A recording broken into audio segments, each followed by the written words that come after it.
لو انت مش عارف تحقق هدفك السنة دي، بقى السنة دي هقول لك ازاي تقدر تخلي السنة دي أحسن سنة تعدي عليك.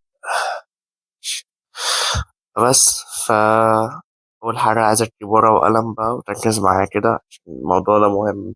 لا، عايزين بقى نحقق أهداف.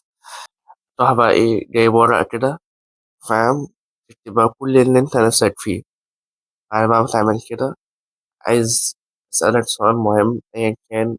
عندك هدف، هدفين، هدفك 50، 30، عادي، في ناس هدفها كده. فعايزك تكتب كل جنب سبب، يعني مثلا أنا عايز مثلا هي أجيب عربية، فتكتب جنب أجيب عربية، ليه عايز تجيب عربية؟ يعني تسأل نفسك ليه. السؤال ده هيخليك تحل حاجات كتير أوي. فده أول خطوة تعملها من تحقيق الأهداف.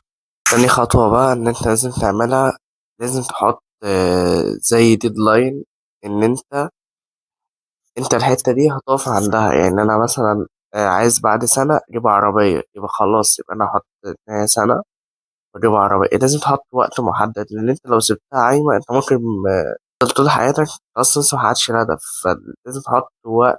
تالت خطوة بقى إن أنت لازم تقيسها مع الوقت. يعني انا مثلا عايز اجيب عربية، فلازم اقيس مثلا يعني كل شوية. مثلا بحوش مبلغ مثلا من اللي انا بجمعه، ان انا يفضل المبلغ ده يعلى لحد ما اجيب العربية وكده. فلازم يتقاس مثلا على مدى الشهور او كده عشان تقدر تحقق. ورابع حاجة معايا ان انت بيكون عايز تحقق الحاجة دي عشان فعلا هتفيدك، مش عشان انت تتروشن بيها او تقعد بقى تقول بص يا عم انا جبت العربية. آم، هتحس إن مفيهاش بركة، لأن أنت أصلا جايبها عشان تروشن بيها، ومش هتحس بقيمتها.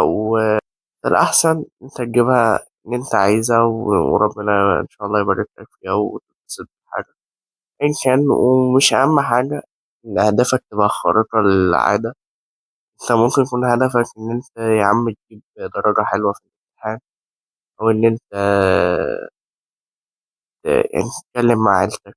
في أهداف بسيطة جدا للأسف ما بقيناش حاسين بيها. إن أنت تشرب الشاي على الصبح، ده إحنا للأسف بقينا من الحاجات دي بنكروتها، مع إن الحاجات دي هي اللي بتخلينا نعيش في الحياة وكده. بس في النهاية متنساش تحط لايك واشتراك. عايزك بقى تكتب لي إيه هي الأهداف بقى، ماشي؟